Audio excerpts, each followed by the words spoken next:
obutasima amafuta ga Uganda n'okuyisa omudumu ogujja mu bitundu bye Bunyoro ogutwala Tanzania okusima amafuta. Ekintu ekyo ne kiyimirizibwa ne Museveni abadde akuta n'abazungu okulaba nti bamuwa ensimbi atambuza amafuta ago. Ensi ezisinga obungi zibadde zikijjeemu enta, naye kisigaddemu China ne France. Era nga bakiwumya omuto kati okuwa Museveni ensimbi ye mukulembeze wa China n'owa Bufaransa wa China muta Xi Jinping wa France muta Emmanuel Macron. Bano batadde omuto kati mu kwagala okuwa Museveni ensimbi. Kati olwokuba nti bannayuganda bangi okwetola ensi yonna naddala bali mu America basaze bateekeyo okwekalakasa okugenda okubeera mu America nga bamukimanyi nti okusima amafuta n'okutambuza emirimu egyo kireeta okwonoona obutonde bw'ensi kye tuyita ecocide. Kati guno omulamwa gw'okukalakasa mu America bagutaddeyo baguyita no ash ecocide in East Africa. Omulamwa baguyita no ash ecocide in East Africa. Ekigambo side kitegeeza nga woli kigambo kiwe kya genocide okutta abantu okwekiriri, na kino ecocide nti embeera y'okutambuza amafuta gano nga basima emirimu ejja kusaanya obutonde n'obulamu bw'abantu bangi. Kati bataddewo okwekalakasa kugenda kubeerayo kutya. Omulamwa gw'okwekalakasa kuno baguyita no ash ecocide in East Africa. Stop ecocide oba ECOP. Kino kijja kuva okusinziirira ddala nti mu mateeka g'ensi yonna tekikkirizibwa. Era bannayuganda bawangala mu ggwanga lya America basazeewo nti bagenda kuteeka okwekalakasa nga kujja kubeerayo ng'ennaku z'omwezi 29 Lwolwokutaano luno ndowooza okwosenkya kujja kubeera mu Washington DC. Kujja tandika ssaawa 3 ez'okumakya okumekerezebwa essaawa 8 ez'omutuntu. Gwe wenna ayagala okweyunga ku kwekalakasa kuno ojja kutuukirira ku mukyala, ojja kutuukira ku mwami Tone Nsubuga ali ku +1 301 339 3995, oba Munnayuganda omuzungu Kyeruppe mukyala Tina Mirembe ali ku +1 724 419 6485. Kale mwenna bali mu America ennaku z'omwezi 29 lujja kuba lunaku ndoza lwakutaano lwa wiiki eno, mujje musobole okubeerayo kubanga ebitongole bingi bivumirira ekintu kino. Ako ke kalango nga bwe kabategeezezza bekalina okubeera. Then kati awo tusimbudde tugende ku Kigula Luggi kya leero tusimbule vidiyo obutereevu bwayo.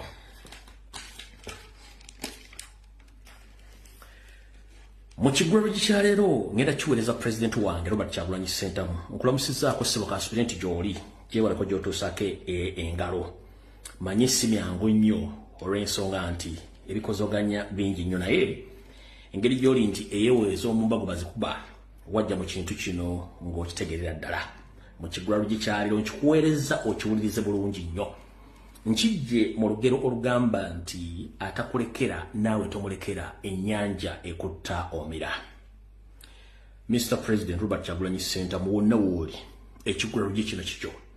Nkijje mu lugero olugamba nti atakulekera naawe tomulekera, ennyanja ekutta omira. Mwenna abaali bawuzeeko mu bidiba, abaali bawuzeeko mu swimming pool, abaali bawuzeeko mu nnyanja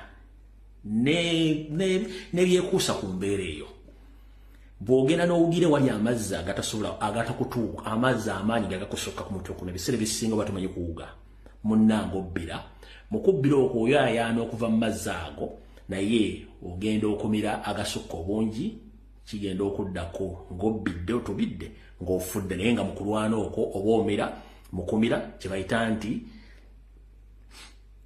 nti atakulekera naawe tomulekera, ennyanja ekutta omira. Nti ennyanja yo weba ekutta oba obbira naye ng'ate bw'omira bwegajjula mu lubuto kiba kitegeeza nti eyo eba ekomekeredde oba olina kufa. Wewavudde Ekigula Luggi kya leero. Lwaki nkijje mu ennyanja ekutta atakulekera naawe tomulekera, ennyanja ekutta omira? Omukulembeze wange Ekigula Luggi kino nkikuweereza olwaleero. Omuntu bw'aba takulekeddeewo kkubo naawe tomulekera kkubo. Fuba okulaba nti mwenkanya evvumbe, naye evvumbe lino ogenda dde mwenkanyankanya otya naye. Olw'ensonga oyinza okuba nti oyina omutwe nga yayina yabigere ne mukuma ne mwenkanye evvumbe naye ate wayinza okuba nga aliwo asinga munne enku kati mu kusinga enku oyo aba asinga enku yabajjiisiza obulungi kati mu kigulalo gikyaleero mukama wange nkikuweereza okiwulirize bulungi nnyo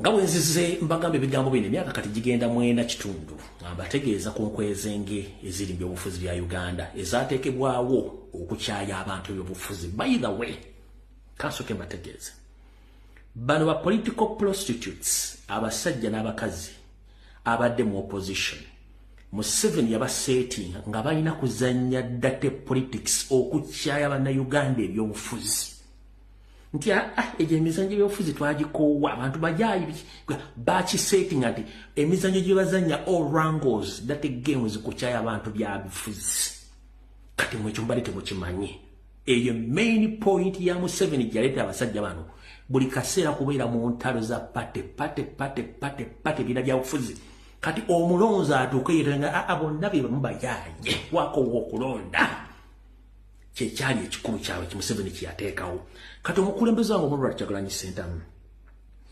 atakulekera naawe tomulekera ennyanja ekuttomera. Basajja bakulu abafirisuuti oba baferera mu masuuti abayita bannabyabufuzi abayita ab'ebitiibwa munnange si babitiibwa si babitiibwa. Omuntu yenna akuwa ekitiibwa okusinziira yafeesi gy'oba otuddemu. Oba oli chairman wa Lwesiwano bakuweeramu ekitiibwa nga chairman wa Lwesittu, chairman wa Lwesiwano, oba oli mu Lwesittu, oli mu Lwesifiri, oli member wa parliament, bw'obanga okola Mmengo bakuyita ow'ekitiibwa. Kati abaakolako Mmengo bonna ng'okyakola Mmengo bakuyitanga wa kitiibwa. Ne bw'ova Mmengo batokyali wa kitiibwa kubanga yafeesi oba ogivuddemu nkiddamu bulungi mumpulirize. Buli muntu aweebwa erinnya okusinzira yafeesi gy'aba alimu ng'aweereza. Ebiseera ebisinga bw'ava mu yafeesi n'agenda mu yafeesi endala aweebwa erinnya eddala. Kati bano abeeyita ebitiibwa bali Mmengo tebakyali babitiibwa kubanga njala kubuuza nti certificate ki eraga Mathias Mpuuga Nsamba nti Kabaka bwe yali agamba nti akuwa ekitiibwa yakuweerako certificate oba gye tuyita certificate of recognition nti akuwadde ekitiibwa teriiwo kubanga wali muweereza mu Bwakabaka bwa Buganda nga buli atula mu ofisi y'Obwakabaka muyita wa kitiibwa tebaakuweerako certificate era bwe wava Mmengo ofisi n'ogivaamu wasigala toli wa kitiibwa kati oli honorable okusinziira mu parliament gy'oli honorable ekitiibwa kyasigala mu ofisi ey'Emmengo tokyali wa kitiibwa. Kyova olaba nkugenda nti buli mukulembeze ayitibwa ekyo okusinziira mu ofisi mw'abaali ofisi bw'ogivaamu bakuyita kitiibwa kirala. Kati toddamu n'ogamba nti oli wa kitiibwa kubanga Ssaabasajja Kabaka n'Obuganda tebukoza babbi tebukoza bafirisuuti. Ndowooza mumpulidde bulungi nnyo. Omuntu yenna ayitibwa tayita oyoba ekitiibwa kye ng'asinziira mu ofisi mwali. Kasitova mu ofisi eyo oba tokyayitibwa linnya lya ofisi eyo. Omukulu ono yaweerezaako mu Bwakabaka. Buli aweereza mu Bwakabaka bamuyita wa kitiibwa. Kasitova mu yafeesi oba tokyali wa kitiibwa. Kubanga Ssaabasajja Kabaka talina gwe yali awadde certificate of recognition ng'akuwadde ekitiibwa nti akuwadde certificate y'ekitiibwa nedda. Ate lwaki lyofundako ne Mathias Walukagga n'abalala bayimbi n'abalala baze babawako babawa ebintu ebirabibwako ne bakuyita ssa kubanga Kabaka aba asiimye n'akuwa naye gwe batawanko certificate oli wa kitiibwa ekyo tekiriiwo. Lwaki njogedde ebigambo bino? Mwatakulekera nawe tumulekera. So Mr. President nga mmaze okunnyonnyola bulungi ensonga eyo njala kutegeeza nti abasajja bano olw'okuba nti babadde basajja bannanfuusi nga tebawa kitiibwa buli muntu yenna ali mu byabufuzi nga balaza basinga okutegeera. Byampuna ng'omwana afaananye neiba okugema kusinga okuwonya. President ngenda kusaba ekigambo kimu. Ffe abalonzi era bannayuganda baagala enkyukakyuka tulekera abantu bano. President nkusaba abantu bano batulekere. We shall handle them. Kati gwe kyenkusaba ogenda kunkolera ebintu biringa bisatu bye biriwa. Waliwo ekigambo kye bayita ignore. delete and forget. Waliwo ekigambo kye bayita ignore, delete and forget. Mukulembeze nkusaba okozesa ebigambo ebyo bibiri. Ignore, delete and forget. Kubanga tebakyayongera ku nkyukakyuka. Tebaali bankyukakyuka. Yensonga lwaki tebavangayo mu ntandikwa nga Museveni atubbye kusaba buwagizi waffe. Nedda tebakikolangako. Nkiddamu. Yensonga lwaki tebavangayo kusaba buwanguzi waffe okutwala entebe. So ignore them, delete and forget them. Period. Ekyo ng'okimazisa omukulembeze. Njagala onkolera ekintu kimu. Okugema kusinga okuwonya. Abasajja bano ebyafaayo byabwe tubimanyi. Mukole fujjo teryabakwatira nsawo. Ekibiina kya National Platform kyazimbwa ku singi gw'abantu. So musingi gw'abantu bannayuganda, so si gwa ba individual. Kati bano ba individual, particularly nga tubamanyi. Tugenda take out restriction order, bazita restriction orders. Zezirwa wammanga wano. Ngenda kusaba omwami ono nga bwe yayimiridde n'ayogera ebigambo nga talina wakkirizibwa kubyogera. Yabadde akujevuna era akumalamu ekitiibwa. One. Njala tegeeza bannayuganda mu Kigulawungi. Mathias Mpuuga Nsamba yasinzidde mu parliament okukola press conference. Mubuuze yayogedde ng'ani? Kuba commissioner baamuggyako. Baamugya kuba commissioner. Yabadde ayogera nga Mathias Mpuuga Nsamba, yabadde ayogera ng'ani? Kubanga baamugamba nti waayo office nga commissioner yagigaaniddemu.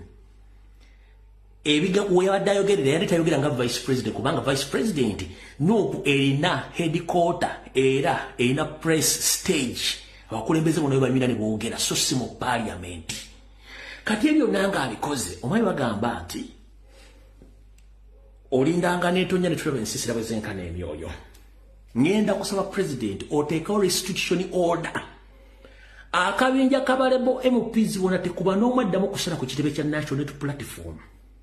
Nkiddamu akabinja konna akabampuuga kabere mpuuga taddamu kusala ku kitebe kya National Platform. Ne bw'abanga azze nga yeekazizza nga omusazi oli ayikukubo. Wallahi nkusaba temumukola ku kintu kyo kibayita mention. Nsaba buli mukulembeze yenna akyali ku nkyukakyuka tugeza n'oddamu n'oyogera ku kigambo kye bayita mpuuga mu abakulembeze be tugamba. Kebera speech ya president, kebera ya SG, kebera ya mwogezi, kebera ya MP nga akyali ne kyakuna. Toddamu kwogera ku kigambo kye bayita mpuuga, kye bayita ignore, delete and forget. Ne bw'aba yerese temugeza kwadde omuwa omuzindalo gwonna okwogera ewantu. Amanyi gy'alina okwogerera. Ssaawa yakwawula mayinja mu muceere. Okuteekawo restitution order ebiragiro kuno kumulaga nti kati tetukyagala kumanya wadde okutegeera buli omu asigale gy'ali. Ssaawa yakwawula balenzi kuba ki? Ku basajja. Feeno bafuutu soja tugenda bakolerako. Mwe abakulembeze kakibe kitebe temubafuddemu kuba access ku kitebe. No! Nega mumanyi nti wakabinja ako taddamu kulinnya ku kitebe. Ssaawa yakwawula mayinja mu muceere. President ebigo bino mbikusaba mu kigulalo gye kyaliyo obuwulye bulungi nnyo. History wa DP n'abasajja bano mmanyi. Saagala ogwe mu nsobi y'emu Mao gye yagwamu kubanga bonna baali be bamu n'ebivuddeko byonna obadde obiraba. Omuntu obanga asazeewo kukyama aba yakyamye tagenda kudda. So president nze nkusaba toddamu kukkiriza muntu n'omu kwaka akabinja kuddamu kwesembereza ku kitebe okusinziira ku information gye ngenda okuwa. Kyekibadde ekigulalogi kati video etandike kuba tugitandikiddewo.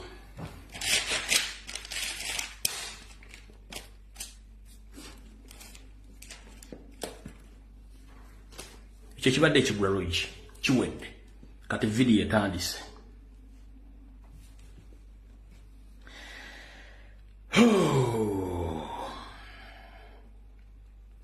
Video kutandika njagala musooke mu mpitula mukyala Anita Amongi mama Nabatulege. Consultant oli bulungi Madam Anita Speaker, the corrupt official of the All Century. njala tegeeze eggwanga mu butongole bye mulaba olwalira go si mawulire ffe si mawulire kuffe omukyala Anita Amongi ne munne Tayeebwa baali ba FDC bano be baali ba transfer baali bayita ba political transfer managers babayita ba political transfer managers Anita Amongi ng'akyali mu FDC Museveni yamukozesa okufuna ba political giants mu FDC n'aba transferring n'abayingiza NRM. The same applies to Tayeebwa. Puga ne bamukozesa okufuuka political transfer agent okujja mu Nuupu batwala mu NRM ago simawulire. Kyembadde njagala musooke mutegeere. History abasajja bano ina tumulina. Omusajja ono yayogedde ebigambo bingi naye njagala kusooka bazaayokko katono emabega mulabe bulungi nnyo.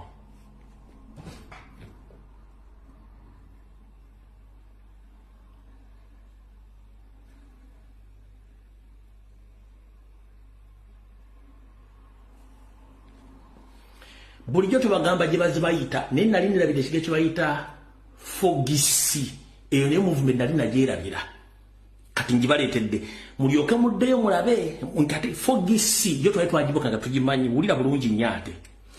The same figures, the same people with the same ideology which is taking place right now in Enope, they are the same people. When ngambidde wali president ignore, date and forget. Tusiimudde. For God and my country, Fogisi, a political pressure. They are vowing to continue their activism, even after police devised means of restricting their movements through preventative arrests. Is in itself an achievement, because then it justifies the reasoning that we are not yet an independent country. We have not put anyone into house arrest. We have just improved our surveillance into the places of some of these politicians. We don't need to be asked for security. We have to. It is a mandate. We must provide when we feel necessary. When you have our leaders after 50 years of independence treating their opponents like the colonialists did 50 years ago, then you surely know that we have every reason to fight for a second independence for this country. Ebigambo yayogera nga averi yonna simefogisi G7 simanyani kasasiro DP block the same guy era yoyo eno gibayita fogisi kanjibaddire mu gitegeere. For God and my country, Fogisi, a political pressure group, says it is not relenting. They are vowing to continue their activism, even after police devised means of restricting their movements through preventative arrests. Is in itself an achievement, because then it justifies the reasoning that we are not yet an independent country. Eyo tubale twagibuka nga twagirabira fogisi waliyo G7 ne baletayo G20 the same man tugenda mpola kati kambaleti naye mu video gyakolako mu DP mugirireetinge tugenda mpola video yatandise dawulira. Uganda's oldest party, the Democratic Party, has had internal divisions for nearly a decade. However, some efforts of reconciliation have now yielded fruit. A number of senior DP members who had left the party for one reason or the other have returned to the fold under new arrangement, dubbed the Grand Reunion of the Uganda Democrats.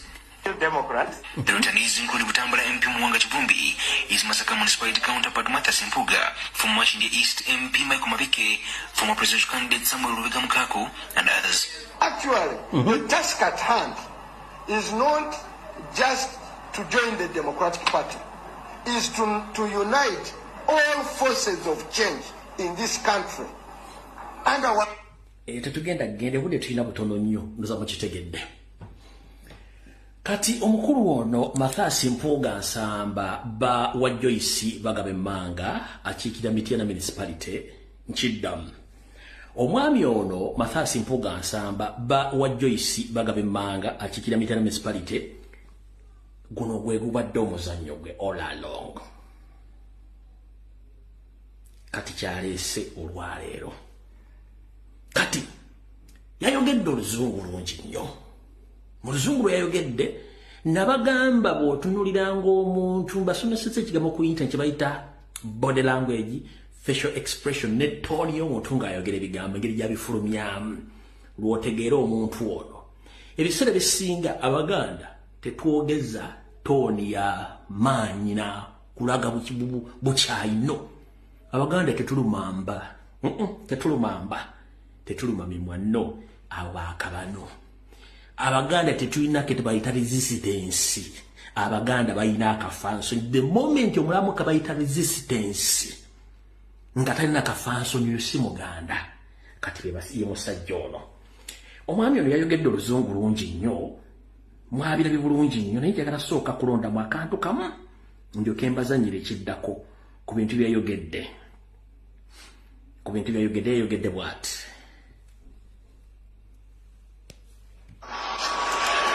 Bana NUP nti nkyali memba mujjuvu, sinaba kuloota yadde okulowooza okuva mu kibiina kye natandika mu bwagazi ne mu kwewaayo ne mu kwefiisa.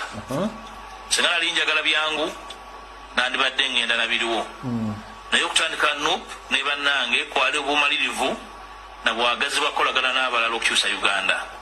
N'olwekyo kubadde kuyisa bivuna kuti. Alright. Bw'ati byayogedde. Omukulu ono ndowooza yeerabiddemu katono. Omanyi abantu bano abaaka bano beerabira mangu. Ekibiina kya National Unity Platform ne People Power byagenda okutandika ng'abantu bano bakyali eri mu DP bulooku. Era okubajjukizako manze n'engalabi yange erina history mungi nnyo. Bw'ogiconnectinga ku laptop oyinza okulaga ebintu n'otya. Tujjukira nti omukulembeze Robert Kyagulanyi Ssentamu yagezaako okusaba mu FDC kaadi ne bagimumma. N'agezaako okusaba mu DP ne bamumma kaadi. Kati bano batandika country-wide mobilization aba DP ne DP block. Kyagulanyi n'abeegattako nga yatunulidde ambition ya office ennene. Era bamaliriza bamugamba nti gwe tolina mulamwa, tolina na center number, so we can't move with you. Tuna kyolina tetujja kukiza tolina center. Bo bennyini bano bampuuga ne bamabikke ne bamuga tolina center number. Agamba okay nti yes. Era n'abavaamu n'asigala gye yasigala n'asirika. Ne tutandika People Power nga ne NUP eri mu pipeline nejja. Bwe tumala ofuna NUP bo nga balemeddwa eri ne balyoka bajja. Kati bakumubonko joko beerabira nti history waali banyabo ne bassebo mpuuga n'akabinja ke bazibuzi bajja buzinga abantu abalala si batandika ekibiina kyatandikibwa abantu abatono nnyo ab'olubatu abataalina kunnyo abatamanyizibwa na ku byabufuzi nti bamanyiddwa nnyo ekyamaanyi. Bano bansanga bisi basanga kitandise okubalaga nti bajja buzi. Ebyafaayo tebyekweka n'olunaku lwe bajja ku kitebe. Kati baagala tugamba nti basooka ku kitebe.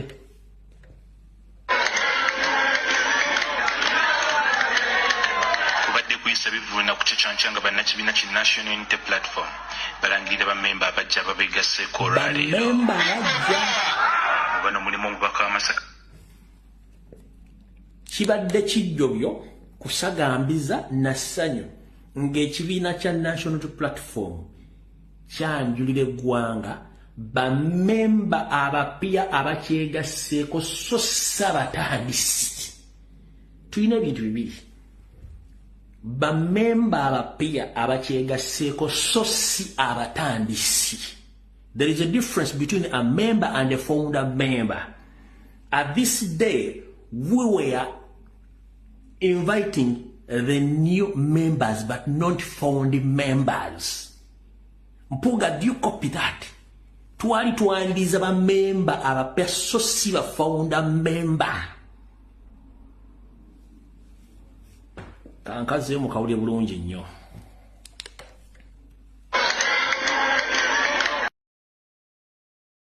Kubadde kuyisa bivuna ku kyekyonkyanga bannakibiina ki National Unity bammemba abajja babeegasseeko olwaleero. Bano mulimu omubaka w'Amasaka Mathias Joseph Gonzaga Sewungo wa Kalongo, Veronica Nanyondo omubaka omukyalo wa Bukoma Nsimbi, omubaka omukyalo wa Chotera Robina Sentongo, Medadi Seguno wa Busiro East, Moses Kasibanto wa Rubaga North, Mwanga Kivumbi wa Butambala, Alan Sewanyana wa Machinde West, Sempala Kigozo wa Machinde Sabagabo, Betty Nambozi wa Municipality Mukono, ne Florence Namayanja Ngono wa Bukoto East. Kati ababaka ba Parliament abateetera ne NUP baweze 17. Mubalala abalangiriddwa ne baweebwa ne kkaadi za NUP kuliko Kenneth Paul Kakande yaliko omugezi w'ekibiina kya DP, Sulaiman Kidandala, Mike Mabike, Dr. Bedi Bwanika, omuyimbi Joseph Mayanja amanyiddwa nnyo nga Jose Chameleone n'abalala. Bano bonna Kyagulanyi abakuutidde okubeera obumu n'abo be basanze mu kibiina era nabo ne beeya mu buweereza bwabwe eri ekibiina kino. Mutuwabule, mutuwe amagezi, mukwatire wamu kubanga kati ffenna tufuuse muntu omu. Eri bannaffe mwenna betubadde nabo mu kisinde kya People Power era betubadde nabo mu kibiina kya National Unity Platform. Njagala okubasaba mwanirize bannaffe abatwegaseeko n'omutima omugule. Temubatunuliranga balabe, temubatunuliranga competition. Temubatunulira nga abaze okuba displacinga. Mubatunulire nga abooluganda. Kubanga tewali muntu asobola kumalako ng'ali yekka. Yagadde nnyo okubeera nga mpagira Kyagulanyi nga nsigaza kala yange ya green. Naye mawulire tugalidde ebweru munnange nateekako ne kufulu 6.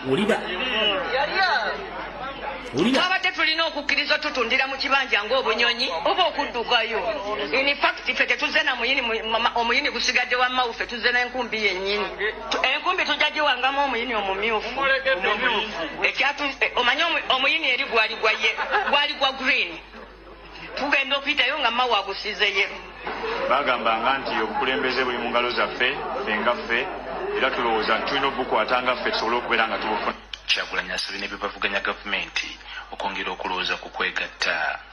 Njagala okusaba bannaffe bonna abalwanyizi b'eddembe mu bibiina eby'enjawulo baba tukolagane ffenna.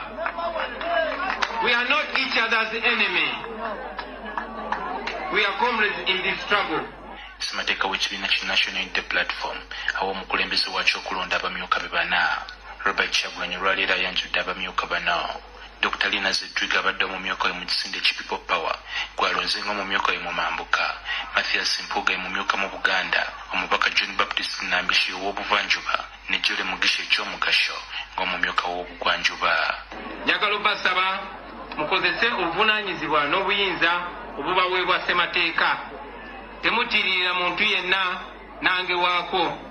Mutuluŋŋamye nga bwe tubaluŋŋamya.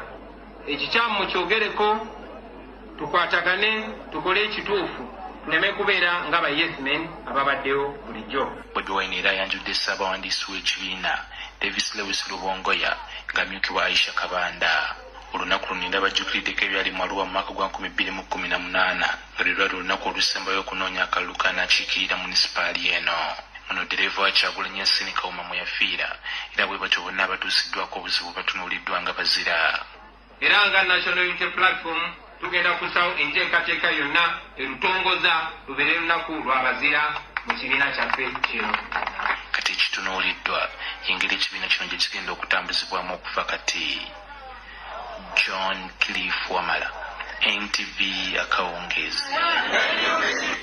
Alright, kati mukulu Mathias Mpuga Nsamba ba wa Joyce Bagabe Manga je baliko gyotuusaako engalo. Eyita founder w'ekibiina toli weegattako bwegassi ndowooza kitegedde. Ssemateeka omukadde awa president okulonda abamyuka 4 era Kyagulanyi yakulonda okitegedde. Kyagulanyi bw'akulonda ne ssemateeka alina okuba nga akukuuma. Kati wano wali okulena okukomba essowaani. Olw'okuba nti mubadde muzannya emizannyo gino ebbanga lyonna ng'ensi tebategeera tesobola kwogera bigambo bino, kati ffe twajja temwamanya nti egenda kuvayo abantu abatayagala kumanya. Weegaana nti waliko mu meeting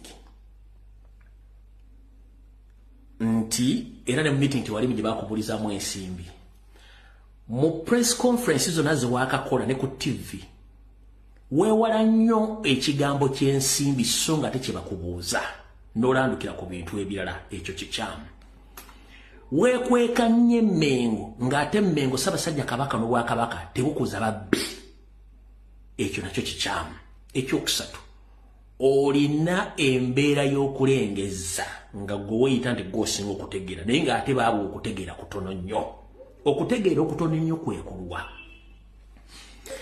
ekibiina kirina Ssemateeka omuwandiike ate weeyita looya naye nga wawozaako omusango gumu ogw'okugjayo Sseggirinya ne gundi mu kkomera bwe mbanga mwatuula kubanga nkimanyi gye bujjawo katono bw'onoogezaako n'onyigiriza ennyindo nkimanyi bagenda kuleeta minutes ezaali mu meeting eyo sinakindi ne footage alaga nti ku lunaku olwo bali mu meeting bamuleete nkiddamu mpuuga bw'onoonyigiriza nnyo ennyindo nkimanyi bagenda kujja minutes bajja kujja ne footage alaga nti ku lunaku olwo wali mu meeting ne president n'ebyayogerwa byonna bakumeeza ensonga enda gigamba ki kanziramu statement eyo mpuuga bw'onoonyigiriza nnyo ennyindo mu kwekazanga omusazi w'ebyayiko kkubo bagenda kujjayo minutes ezaali mu meeting eyo bajjayo ne footage alaga nti mu meeting walimu n'ebyayogerwa byonna bikubbe ku mmeeza ogenda kukola ki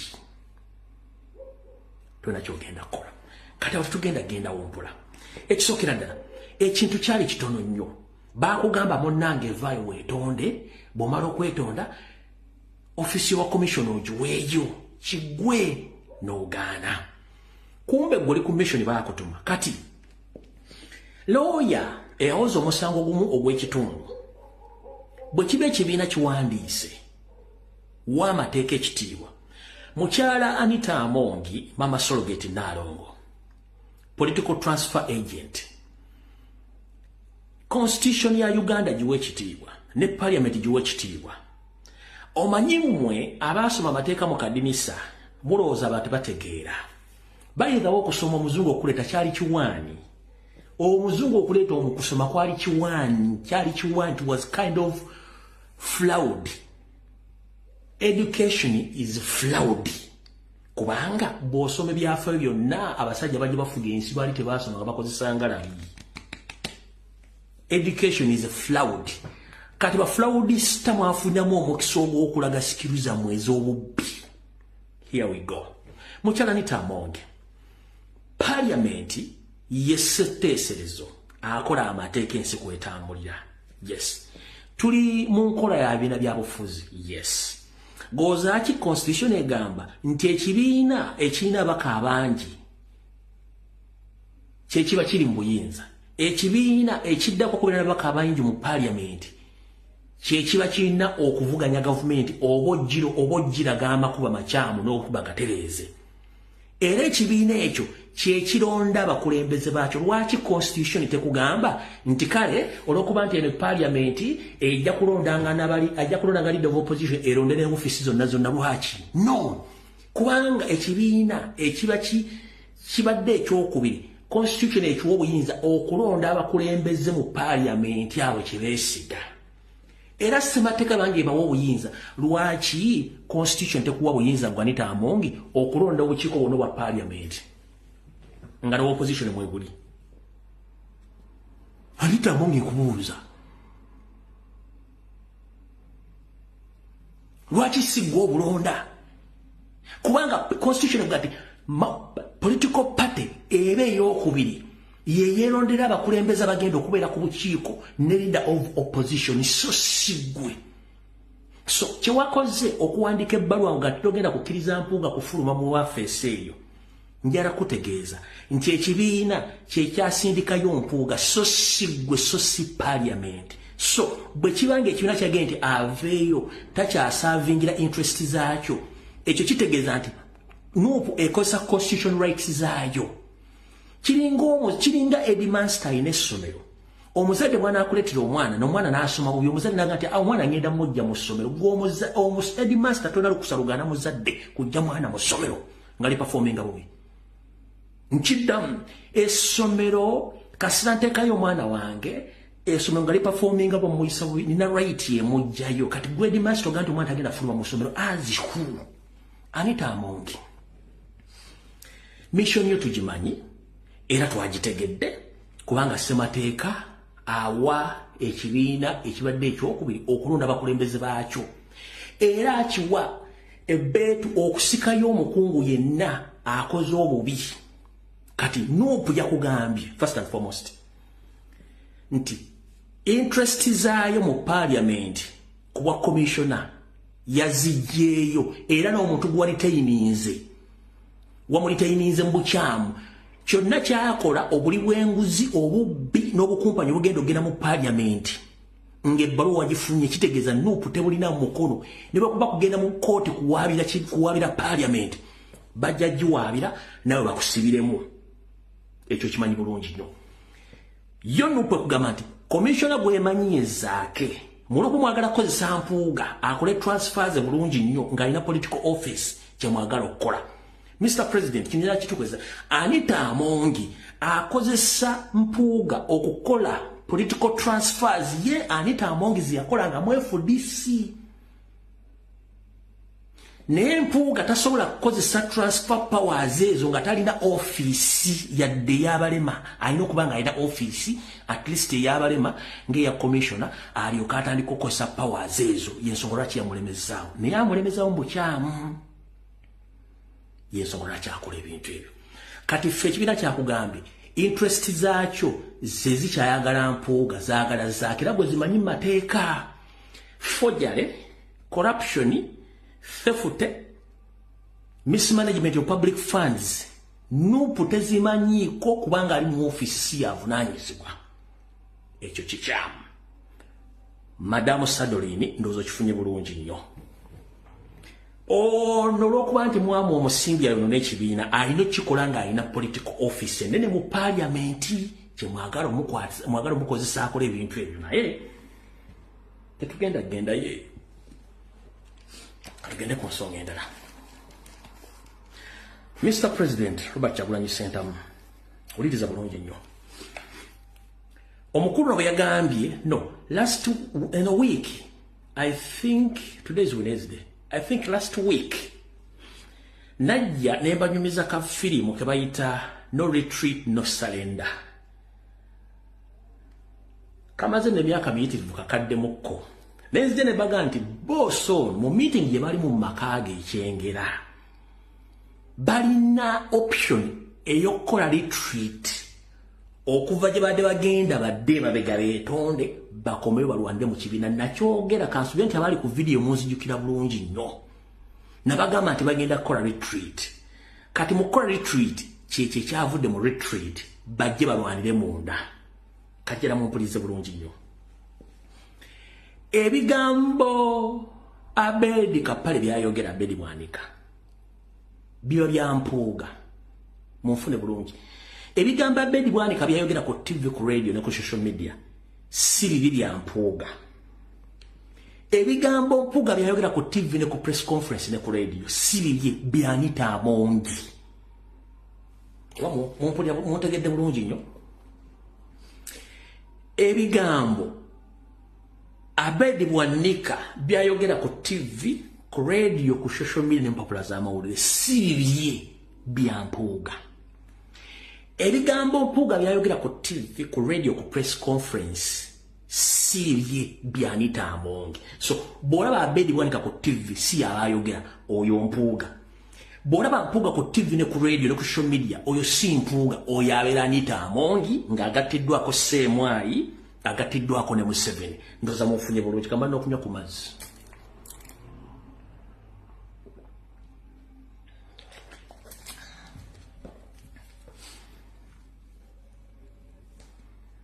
Amaino okunywa ku mazzi ku lwendo lw'amazzi. Ebigambo ebyayogeddwa Mpuuga ku press conference byawandiikiddwa Directorate of Legal Affairs ku NRM Party Headquarters, Plot 10 Kyadondo Road, brought to Ssemwayi for approval and then taken to Speaker Anita Amongi to sign so that Mpuuga used them during the press conference.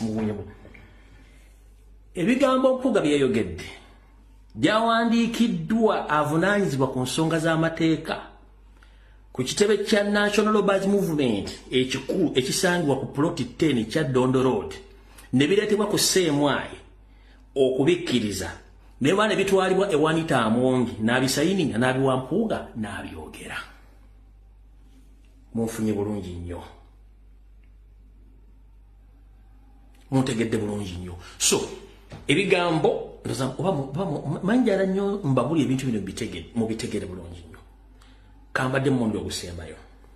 Ebigambo byonna Bedi Bwanika byogera ku TV, ku radio, ku social media ne mu meeting zonna. Bigambo bya mpuuga emando eyogerera ku Bedi bagiyita mpuuga. Kati ebigambo byonna mpuuga byayogera ku TV, ku radio, ku social media ne mu conference zonna bya Anita Amongi, bya Ssemwai, bya Museveni. Si biyengo omuntu ndoza munfunye bulungi nnyo. Tutegeraganye bulungi nnyo. So that's not a surprise.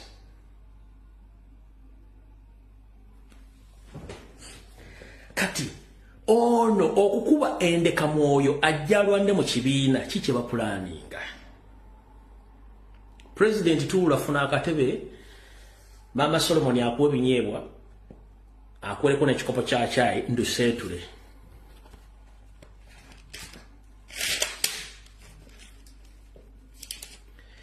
Ebbanga lyonna emyaka kati kigenze kule 3 nzize njogera ku basajja bano na biki byebakola.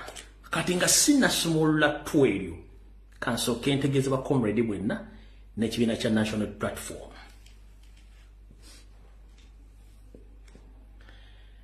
Mwenna banyabo ne bassebo njala bategeeza. Yoseri ye musajja asinga okuzannya emizannyo emikyafu mu byobufuzi. Essaawa zino tubadde n'obuli bw'enguzi mu parliament nga bakodde ejjembe. Tubadde ne baganda baffe abali makomera nga tubadimandinga. Mukimanyi bulungi nnyo. Tubadde n'obubbi bw'essente. Tubadde ne kidnaps zibadde zigenda mu maaso mu ggwanga. Tubadde n'ebintu bingi nnyo ebadde bitambula mu ggwanga. Nga ne parliament tugikutte entegetege mu bubbi. Ekyokutta jjajjaffe Luwomwa n'abantu abalala bafudde byonna nga bikutte social media. Kati Museveni ebiseera ebisinga akubisa ejjinja alimu n'akuba ebinyonyi bibiri. Kati bano bampuuga right now agenda abakozesanga diversion naye nga ate afunamu atya. Tuli mu kulwana n'empuuga naye ayogera kasasiro yenna atudiverting okuva ku nsonga za corruption tukufokasinge ku ye n'eka group ke ng'abadde bajja bakikola mu DP mu G7 mu FDC mu G6 chifu gyonna kasasiro.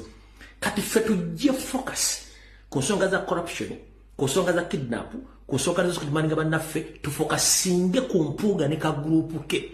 Ngeno ye Museveni yayisizza dde ekitabo kye kya NRM bagenda baligestalinga buli mbuzi nkoko mbaata sekoko mbaata kabuzi across the country. Fete tunna ligestalinga yo n'omu.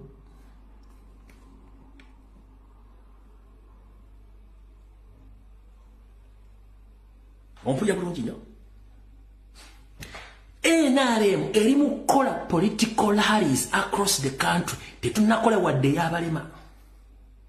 Tufokasinze kuono ne ka group ke eche tuyita diversion is super kwanga bo already babaza okusetinga golo zaabwe na buli kimu kati ffe bano batusindikidde kubanga eva bo political career yaabwe ebadde mu ntalo na kulwanagana na kuyuza bibiina byabufuzi.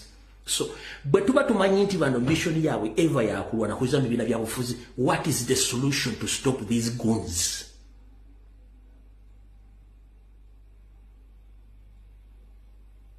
Nchiddam. History tumufunye yenna, yes. Museveni tumutegedde yabakozesa, yes. Museveni is registering new voters in NRM Yellow Brook across the country. What have we done right now? Nothing. Museveni is moving around the country. Campaigning. Tetuna chetwakoze. Kati ffe batutadde mba mpuuga ne ba Bedi Bwanika tufokasinze kwabo eno basajja batambula bagaba sente bakola buli kiboko ekyo ye Museveni watwa mwabateekemu confusion diversion yenge eri atambula nga mumuli mu ntalo kino ye awo abatwagala kati kinjagadde nsoke mbategeeza olwaleero musoke muguka amaaso kyovula mbage nti ignore forget and delete tubalabe nga mystical president ne secretariat ne banda byabufuza bali mundu papa inesa temudda mukogera ku bano balekere ba foot soldier nafe ba blogger bali ku social media we shall handle them kati mwabatambuza political activities n'okujjako mu 7 by all means please musigale mu focusing ku nsonga ezijjako mu 7 mpuga akimanyi bulungi nnyo kyakola kuba gwe muzanyo gubaluddemu bagumanyi basule mu jinja balekaana okumala wiki namba balioko ngeri mu 7 bwatambuza ensonga ze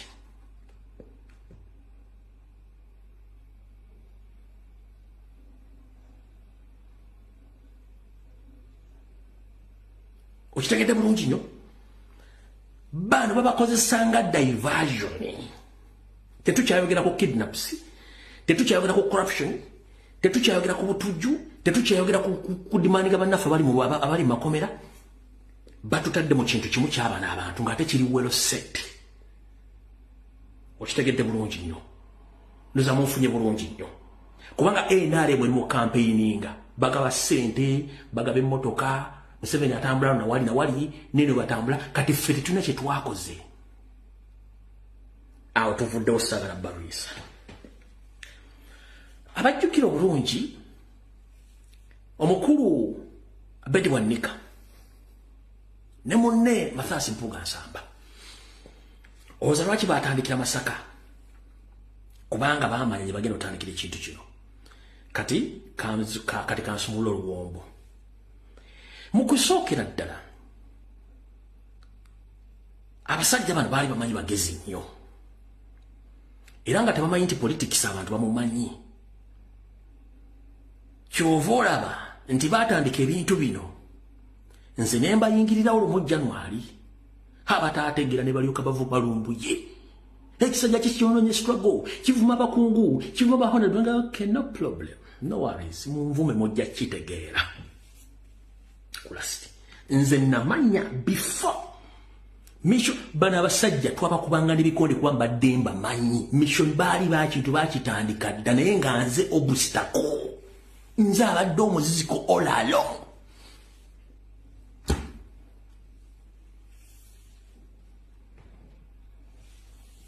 nze mbadde omuziziko omuntu agu nze mbadde stamboling block ekibiina bandi badde bakiyowadde nnyo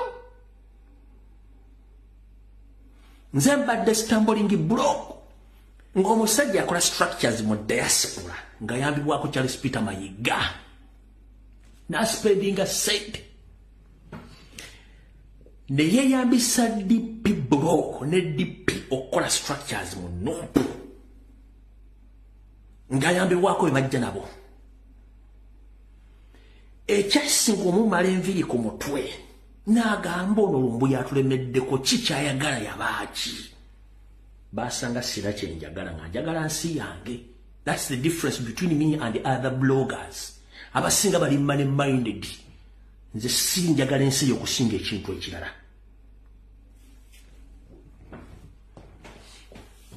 Batuuse ku crucial time nga baagala kuyita mu party structures. Yensonga lwaki Bedi Wanika bwe yali e Masaka mu meeting yagamba ffe Secretary General ne Kyagulanyi batuwe party structures ffe tulonda abakulembeze be twagala. Eyo yali direct message nga mukola basangayo kibuloka.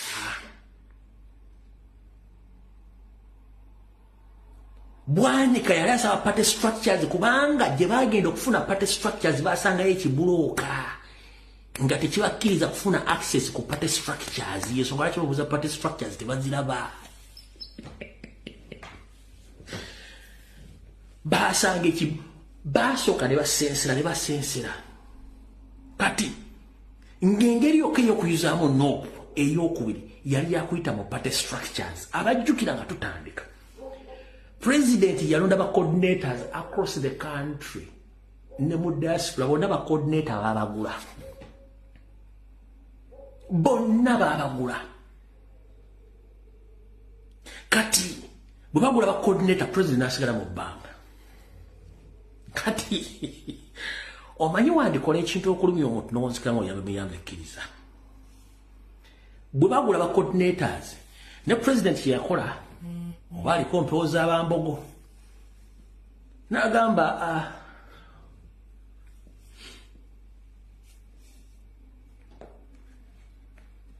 okulya ekyennyanja kandye mukene ate basinga obuyitoma nti mukene yasingamu ebirungo ebingi kati kandye mukene kanerekereza ekyennyanja omusajja alidde mukene ebbanga lyonna ng'abantu banoonya party structures okuva ku kyalo ku Buluka ku Gombola ku district ne ku national level nga banoonya structures tebaziraba kati ye kumbe ye president kijja emputa ye omanyo naye nedda kandye mukene kandye mukene kati naga tukoze tutya kati bano ne bajja okuno ne batandika okunoonya national delegates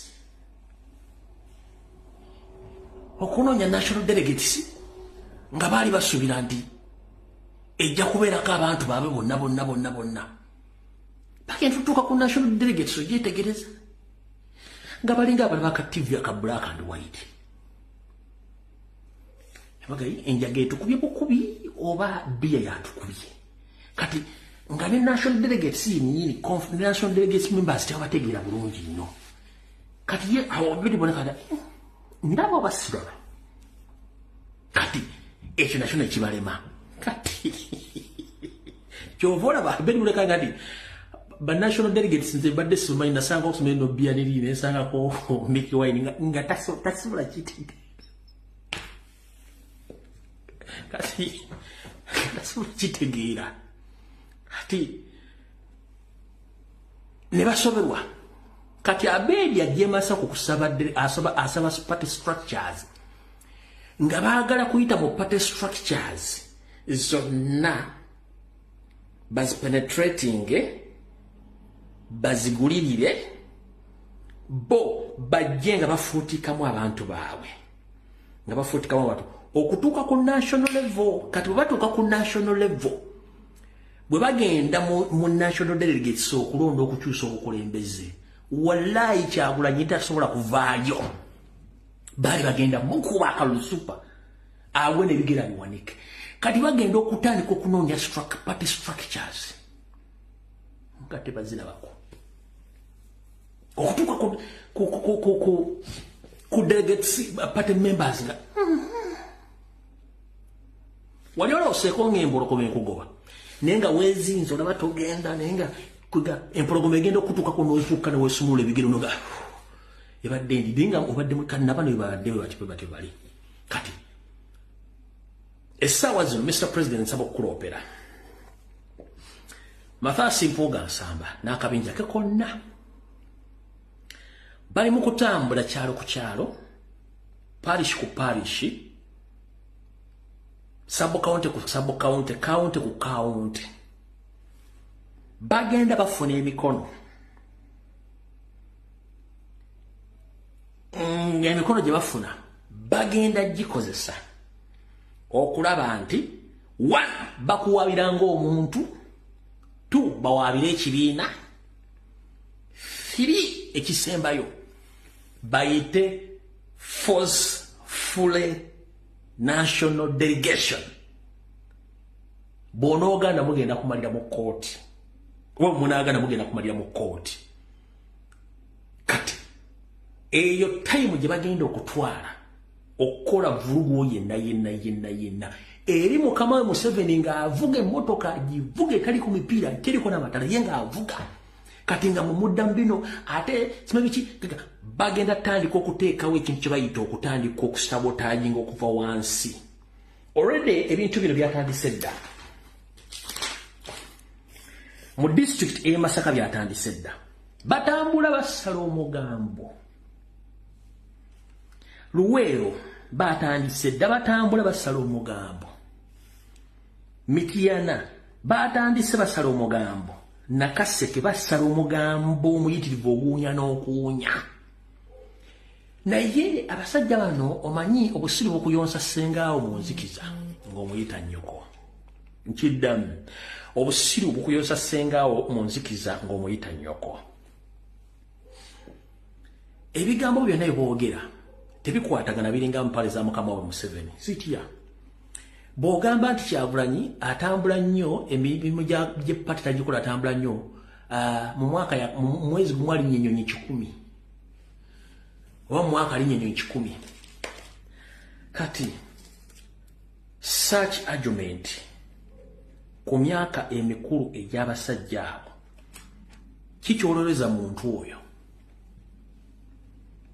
naye nga ku myaka gy'alina abaana baalina najja nagamba no ekibiina ky'abasiyazi naye njagala osooka ombuulira empuuga wagamba tojja kubeera mu kibiina ky'abavola Ssaabasajja Kabaka it was a password twagibuulira ensi negitegeera ngamba nnyonnyodde ekitiibwa eyo password tojja kubeera mu kibiina kivuma Ssaabasajja Kabaka twagitegeeza bali bagitegeera eyo neefa akomuli kafu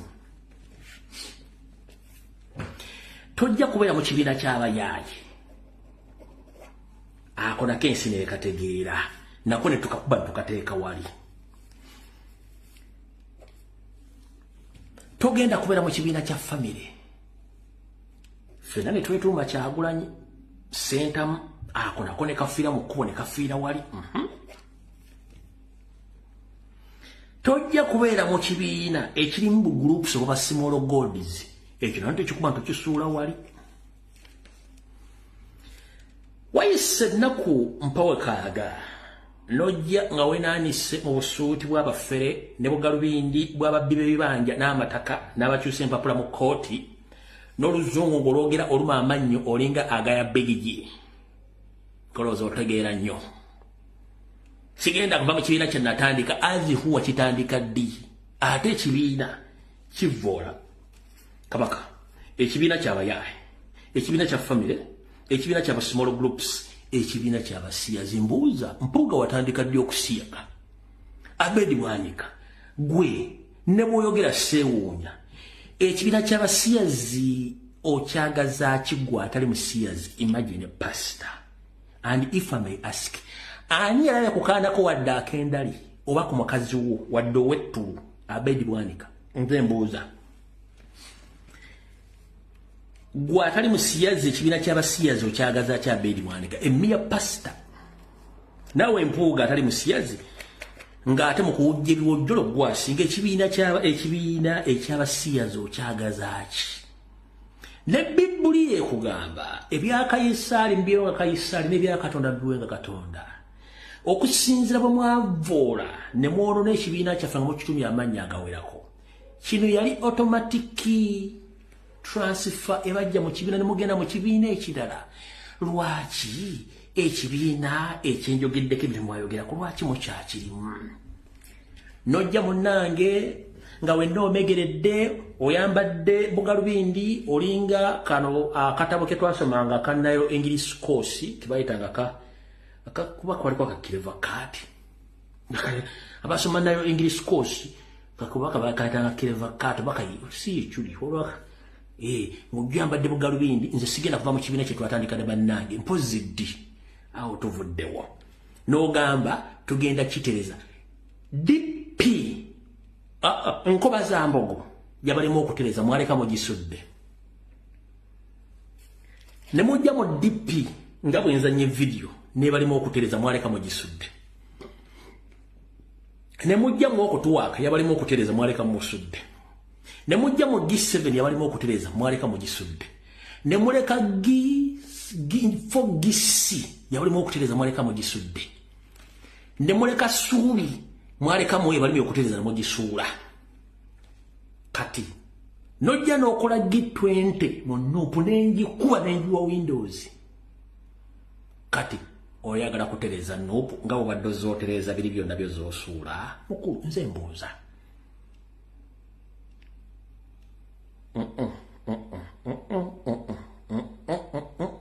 mukulu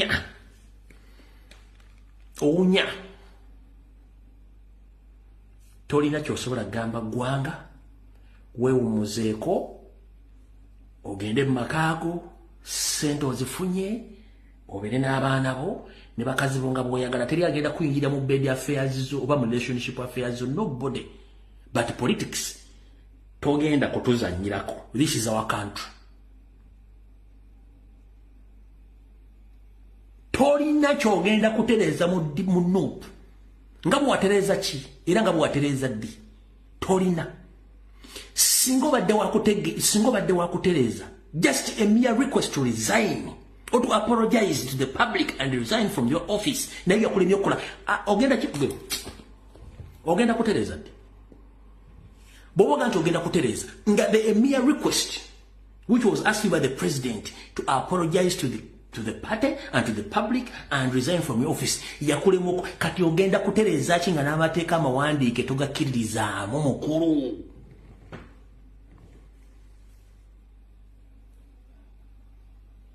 ogenda kutereza ki ekintu ky'osinga okumanya mu nsi nakiba buli adda nsi kujjamu kabikka mulalu kujjamu akabikka omulalu nakutereza mulalu ekyo kyolinamu masters gye kintu kyokka kyosobola mu nsi golinginya wabiwojjolo tolina politically we failure olwo oluzungu lwemwogera nga muli mwamanyo ne mayiga kyaliwo lwabafe muli bafere super byoyogera ng'oli mu DP nedda for reference kambaddizeeyo kano kokka mbazanyirira akali current mujja tegeera kye mbagamba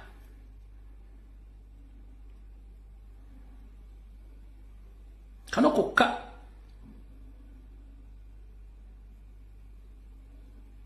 kaluwa yenga kaluddeyo kano kokka mbazanyirira akali current For God and my country, Foggy C, a political pressure group, says it is not relenting. They are vowing to continue their activism even after police devised means of restricting their movements through preventative arrests. Is in itself an achievement because then it justifies the reasoning that we are not yet an independent country. Ako kekakadde kali kambaddize nakano mufirisuuti ngaddamu yinyinyi mufirisuuti bana NUP kano ka Luganda ka Luganda it's the same person ulira bana NUP nti nkyali member mujjuvu sinaba kuloota yadde okulowooza omuntu y'omu wali ali mu luzungu wanali muntu y'omu kuluma mannyo kwogera luzungu lwa firisuuti ekyo kyo kafulumu kyo oza mukitegedde bulungi nnyo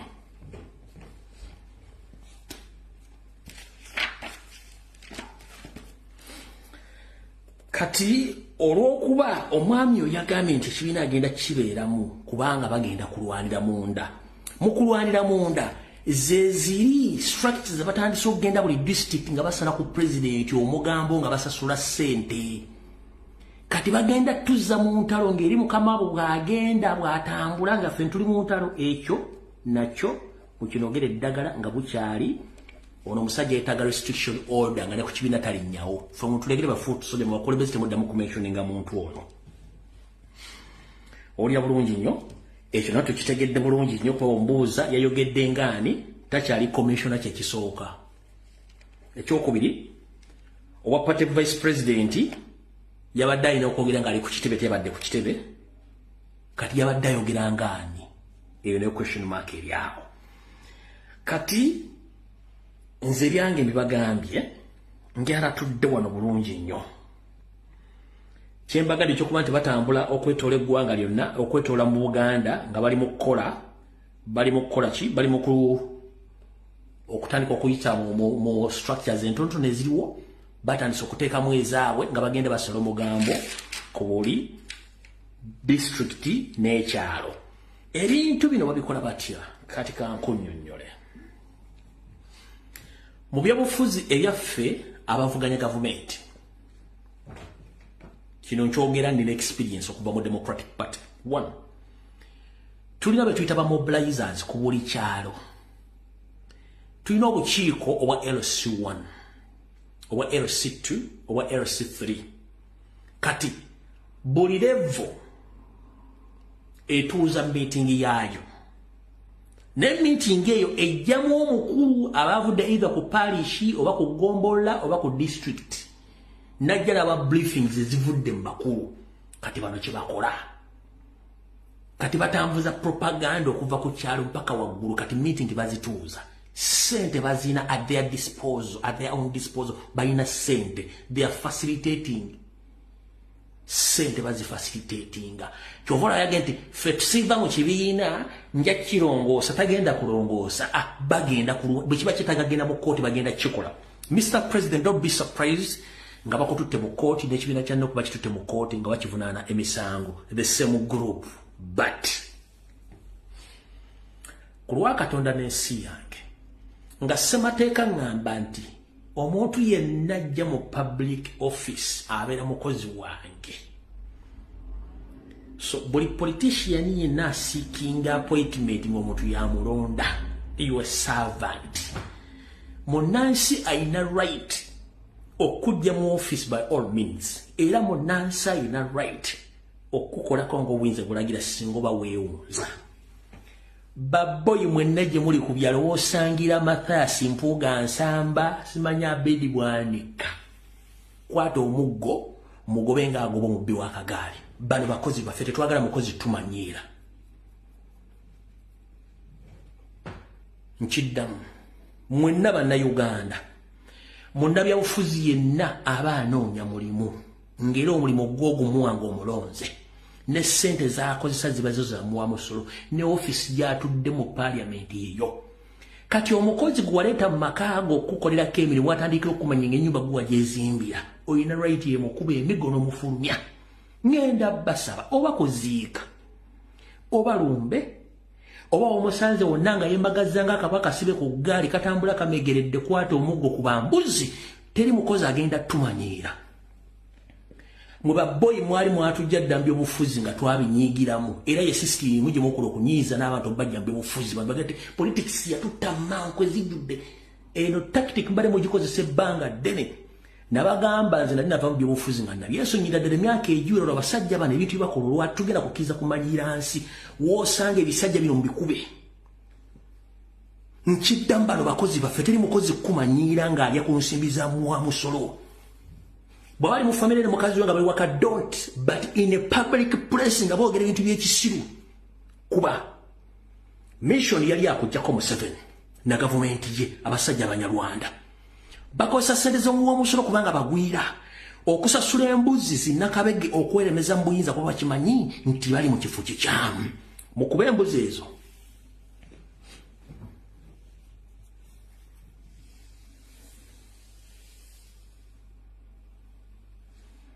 nkugambye bano bakozi ssemateeka nti omukozi munnabyabufuzi yenna alondebwa bantu n'ensimbi zakosa nga ali ku ofisi za munnansi yazisasulira. Kati teba mukozi yenna addamu okusinikirako bino. Balina right ku famire zaabwe, so si ku bannansi. Temuddamu tumanyiira mwe basajja mmwe, temujja kuddamu tutambya byabufuzi na nsi yaffe nga mukolera abasajja Abanyarwanda. Nkiddamu era batalina constitution, munnabyabufuzi yenna asiikinga office ng'omulonda bulonzi oyo mukozi is a servant kuba embuzi. Okujjako ng'ali mukage n'omwana ne mukazi we ne don't, naye ng'ali mu public asinika ekinyu kibalinga nga panado zino eza 1000 milligrams oba grams, n'asinika ebinyu nga bigira bitakwatagana kuba. Ng'omuntu wajja mu kampuni nga tayagala kukola naye ng'ayagala omusaala akyankanya abakozi abalala bamufulumizaawo. Temugenda tutemye byobufuzi nga mwali mbwabi tutambe bwa boyi. temugenda tutanye babufuzi ngemwalimu abitutamya nkiddamu na Uganda yenna olina constitutional right eri omukozi yenna mu nabyabufuzi kubanga mubalonda bulonzi singa tomuntu tasobola kubeera mu office eyo zino embuzi tuzitwala ku makyokulya nga zigenda zeeyiginya olw'eggulu zikomawo zikkuse nga ziri mu kukuza bwenkulumu kati bali mu kuzza bwenkulumu batumanyiira musanga omukube tujja gifundamu temujja tulemesa nsi yaffe mwembwa mmwe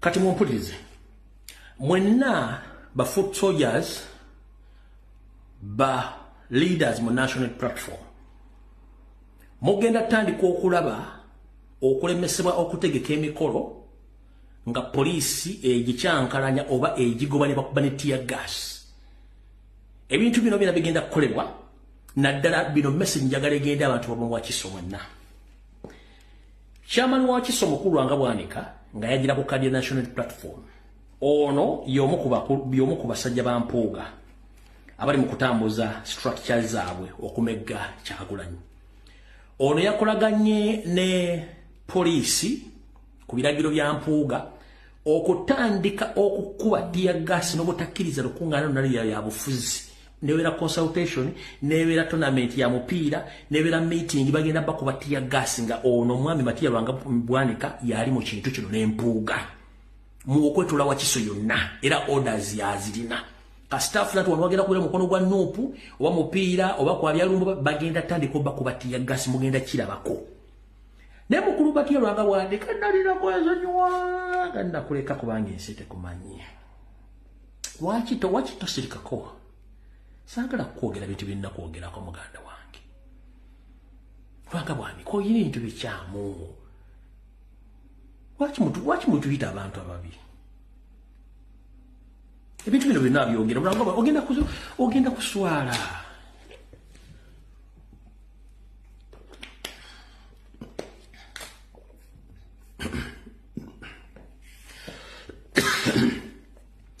bwenna yogera ebikolo bino ogenda kuswala tesagala oswale omuntu mukulu ankundi ng'okusembayo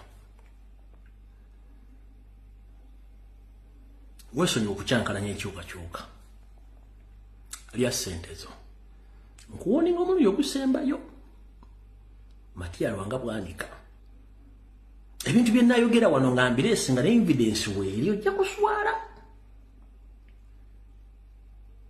oyina engoye enjeru nga nkyafu nyensi tekimanyi mukazi we yekka yakimanyi yadduka ali mu Amerika ne Kereziya ekimanyi tisinga najja n'ebyogera Matiya Lwanga Bwanika ensi ejja kutya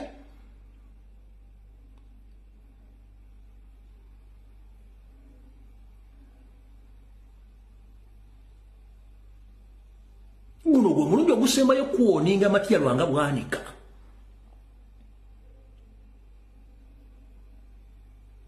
engoye zo ziddugala enjeru fere tushina kyakuvuza sigenda kuwasawo sigenda kwesimbawo sina kyenjagala mu ofisi wa Wakiso naye nkuwoninga omulundi ogusembayo koddamu okola ekintu kyonna nenkyuira nga kiri Matiya Lwanga Bwanika ngenda kujja information ekikube ku meeza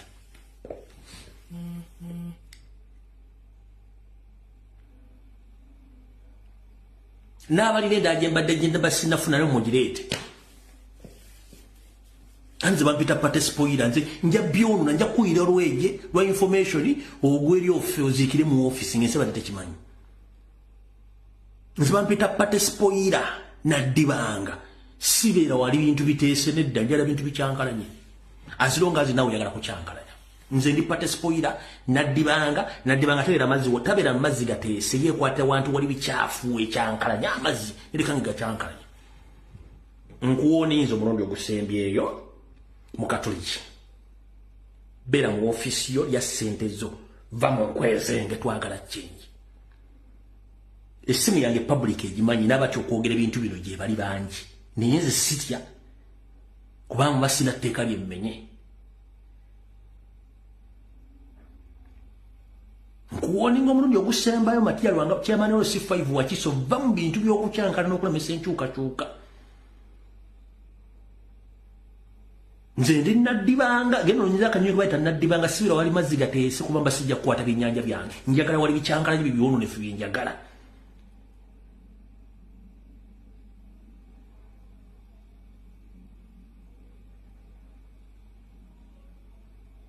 Okuwoninza omulundi ogusembyeyo.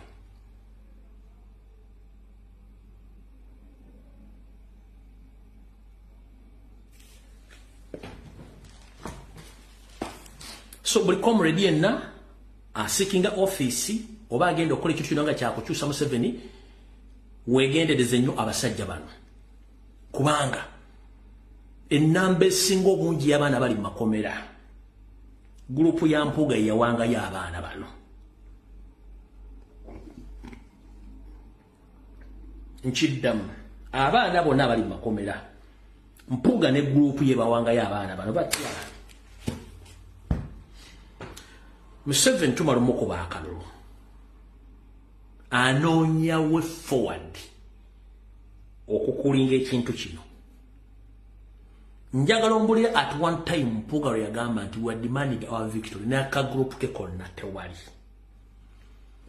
Ffe twapushinga kale tubaleke bagende balayire nga tulina essuubi tebagenda kukozesa state funds okufandinga enemy ejjako Museveni nga Museveni bwe yakosa ba officer be yalina mu government tekuli wadde yagula muno gwa bogoya agusule mu chorus kukuba wa police oba dde okusima ekinnya mu luguudo lwonna okwetoola eggwanga tebakikolanga.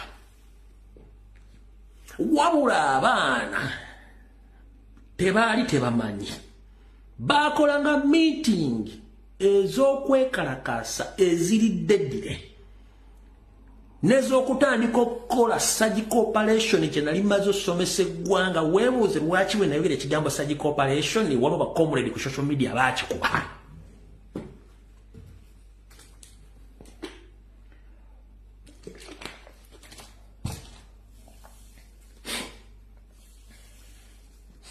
Naleeta ekigambo surgical operation bacomrade abayita bacomrade nti basinga mu struggle baakuba ekintu ekyo. Abaana baali bakoze strategy nga kye baagala approval from leaders. Baategeezangako Bassegona ne bategeezako Mwanga Kivumbi ne bategeezako Bampuuga buli gwe baategeezanga. Obwana buli wano bugambye bulina pulani ABCD era bugenda kukola ekintu kino bwe kino ddi tebutubulidde ennaku za mwezi na nnaku naye kubaddeko gunne.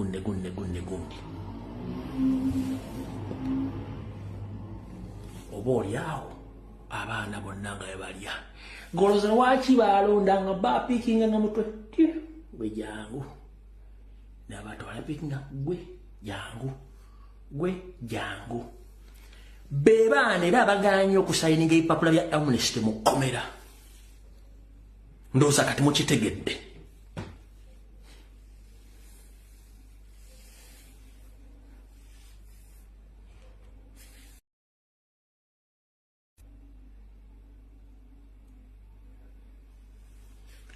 At this juncture twandibadde tukola formation plans how to outseat Museveni before elections. Nga tetuli muono political wars zisimanyi vwangos biki bino tebijjako Museveni njagala mbuli Mpuuga dre yali agati we are going to outseat Museveni.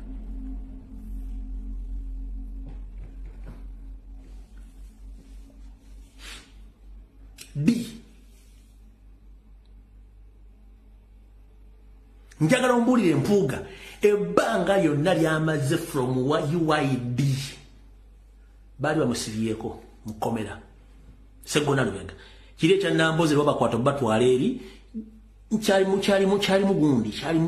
muzigizaga the likes of Mwanga Kivumbi.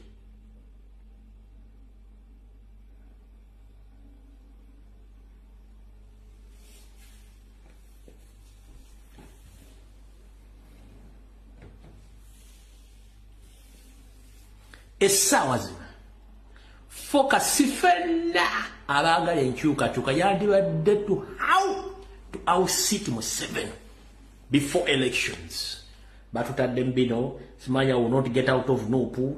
Simanya, I'm going to open a case against Kyagulanyi, against Nupu, bichi. That's no. Ekizibu kya Uganda si Kyagulanyi, si Nupu. Ekizibu kya Uganda Museveni, Mpuuga, and your group.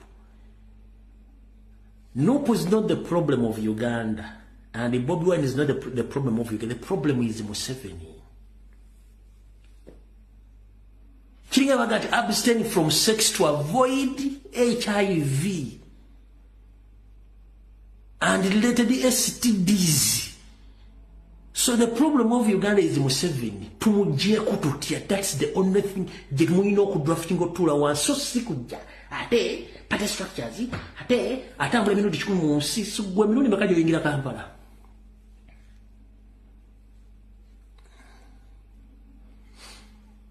Mpuuga na minu ni makajo ingira Kampala.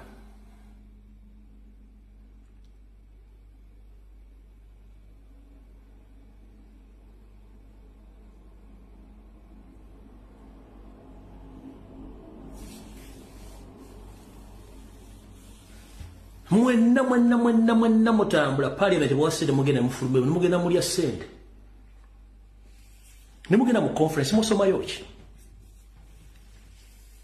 buchangambira mubadde mutambula mugenda nga muwera ku padie mu parliament nga mugende passport zaba temuli mu visa za season nazo eri yawo Kyagulanyi mufokasinzeko gera ku bidaka simu njala air ticket wanfunira visa ningira munsi bwete oba Kyagulanyi tandise kugenda mu yatandise kugenda bwe rugire myaka ena gino Kyagulanyi agenze Bulaya nga yakatandika okuyimba ne passport zaggwako de nafuna n'endala nga atambula nense mutakyasaba visa kubanga bamumanyi bwagenda tagenda kuwulirayo bamumanyi tasobola kuwula is a common figure kati is a politician bamumanyi nine muleta petty issues poor issues zitasobola Uganda zabo. By the way, the suffering of all Ugandans as we speak right now, it's because Museveni, he can manipulate politicians. And we should not blame Museveni 100%. We should blame all these impugas in their group. Kubanga bebalina okugobaganya omusajja, but they have been dealing with him okuleka bana Uganda okusuffering to this level. So 50% we blame Museveni, 50% we blame Mpuuga, Chimanyi ono Mwanga Kivumbi, the likes of Abedi Bwanika. Bano balina ebisayijja bana Uganda n'okwavuwaza bana n'okubatta n'okutwala eggwanga mukizannyo ebitundu 5 ku 10 okuyako Museveni okusiba. Museveni akimanyi si munna Uganda. Kyava akozesa billions of money to bribe you okusirika.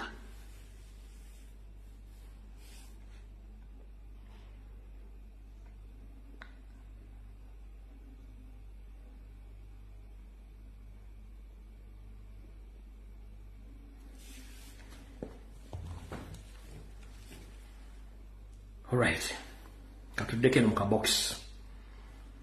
Wansi.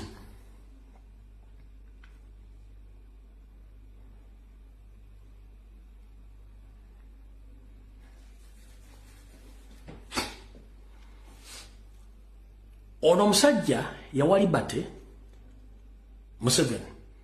Yawali bate yakimanya nti bw'obeera n'ensi erimu amateeka yeke nyini ngomu tajja kubeera safe era tajja fuga ggwanga myaka gino yalina okusooka okusula amateeka nakkiriza ensi ebire gavandi mu bufere obuyaayi n'obubbi kati naafuna opportunity nti mu Uganda mbadde mbo opportunist abaagala okugaggawala nga source of income eryabwe teri trust muno mwe muli abasuubuzi omuli bannabyabufuzi omuli bannaddiini n'omuli n'abantu abalala lyangu mbuuza source of income tasobola jogera.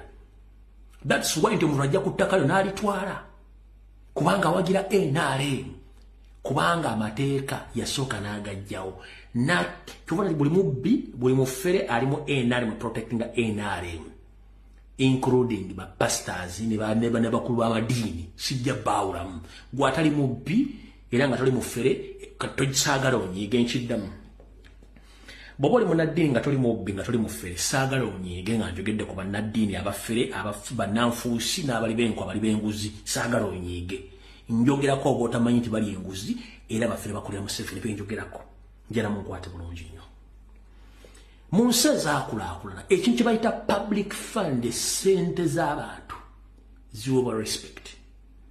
That's why bannaddiini abadde mu Uganda omusajja gwe bayitanga Pastor Yiga omugenzi yali open baga nti ddiini business yabaga ddiini business ekintu bwe kiba kikuliisa kikunywesa kikwambaza kikuzimbidde ennyumba ovuga n'emmotoka that is the business eba business baamunyiigira wulira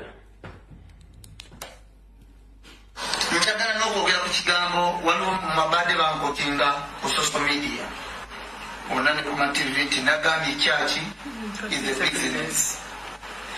Nkikiddemu if you love me love me, if you don't love me leave me alone. Nkikiddemu nkikakasa nti church is a business. Masogoza amasumba bano tebakuliyemu amaaso ng'ogamba mbu basumba bannange okundyamu amaaso nebaneegaza batya nja kukigumiza church is a business. Muve mu bintu by'okweyisa okunzeyiga serungi oba njagala oba tonjagala ndeka sekwekirya church is a business. Naye tekitegeeza nti si ya Katonda. Katonda bwakutuma okukola omulimu okiwulidde okugubamu abakutumya okukola omulimu ogwo eba bizinensi yo kubanga kati pulezidenti wakuogwa minisita baategeeza ki kulya okiregedde abakutumye kulya. omusajja oyo ye musajja muna yaleeyogera ekigambo ng'akyogera mu kitegeere mu kifune. Tulina omusajja omunyarwanda atufuukidde ejjute mu bbwa. Ejjute mu bbwa olimanyi ng'olina ebbwa oyo ofunye accident olina ebbwa ne mujjamu ejjute kati niyonzimaano omunyarwanda wakabana atufuukidde nabagamba ayagala kudduka last week nabaga ayagala kudduka kubanze nfuna information okuva ku live sources yabasabye ssente mwaganyuzire tagenda ettaka agenda ditunda atunda ettaka lya muhoozi tagenda ditunda mpozi ng'ayagala dizza yabagenda yalitunze wulira bwe zibanga sente za Pentagon zisobola okubula zeni mbanyira kutunda ttaka lino olinoza ettaka oloza lya sente nga mmeka olina mukama engaleza amaanyi obaako obitegedde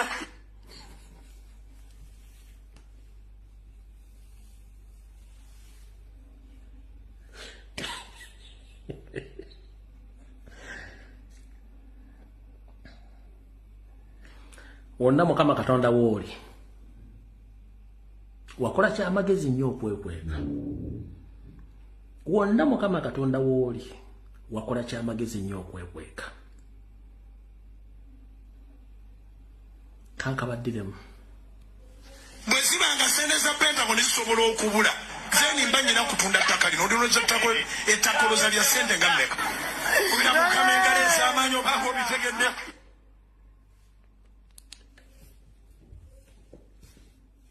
onaye yakugamba atya? Nkyagala n'okwogera ku kigambo waliwo mu mabadde bankokinga ku social media onane ku TV nti nagambye church is a business. Nkikiddemu if you love me love me, if you don't love me leave me alone. Nkikiddemu nkikakasa nti church is a business. Masogoza amasumba bano tebakuliyemu amaaso ng'ogamba mbu basumba bannange okundyamu amaaso nebaneegaza batya nja kukigumiza church is a business. Muve mu bintu by'okweyisa okunzeyiga serungi oba njagala oba tonjagala ndeka sekwekirya church is a business. Naye tekiri bwe zibanga sente za Pentagon zisobola okubula zeni mbanyira kutunda ttaka lino olinoza ettaka oloza lya sente nga mmeka olina mukama engaleza amaanyi obaako obitegedde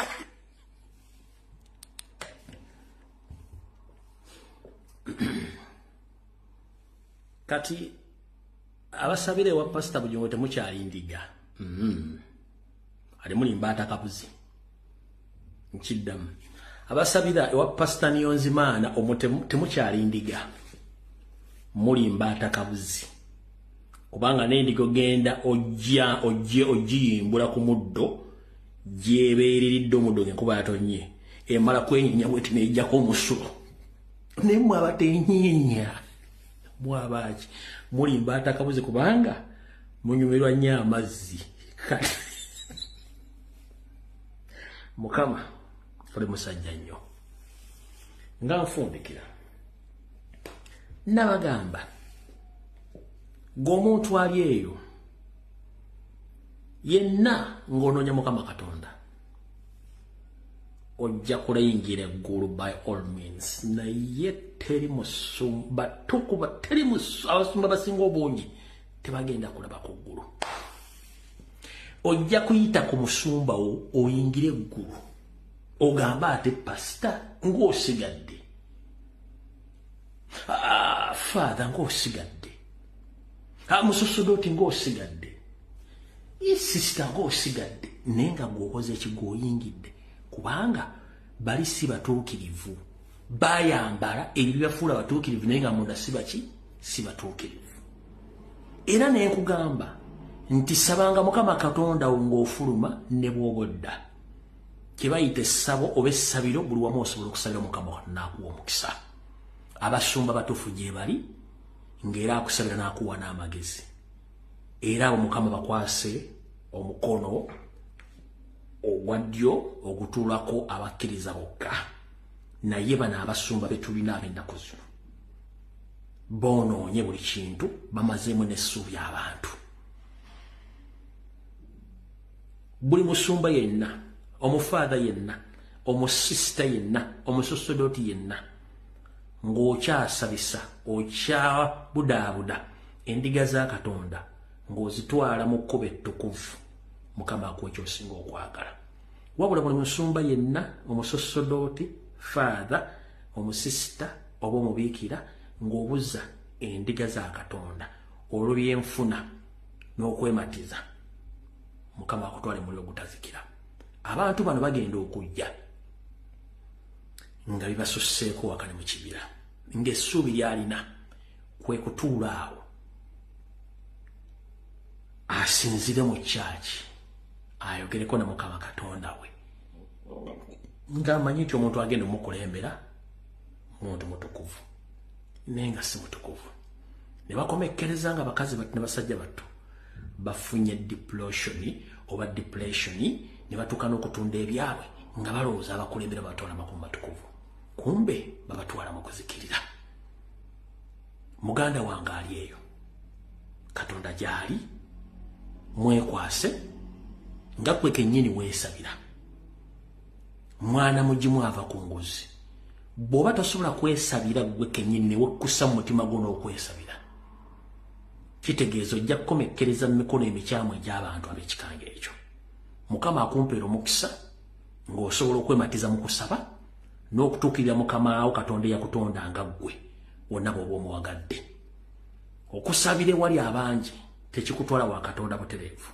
so nga ate essalawo ogisabidde mu kifo ewali ggwe n'omuntu wo Katonda gw'oyagala esobola okutuuka amangu naye nga n'abasumba batuufu gye bali era basobola okukulambululira omusumba akujja ku Katonda ng'amaze okubuulirira eddiini oba obwa Katonda n'akuzza mu buntu n'akubuulirira ng'asinzira ku bizibu byo n'akuluŋŋamya emmeeme n'etereera n'ogamba nti weewaawo oyo gwe bayita omusumba kubanga gye bali Mukama bawa omukisa na buli muntu yenna gy'oli weesabire sabira nnyo eggwanga Uganda sabira nnyo ensi nga nfundikira eno ensi tuyitako buyisi akowa yagiviira tuli mukka mukka ebyobugagga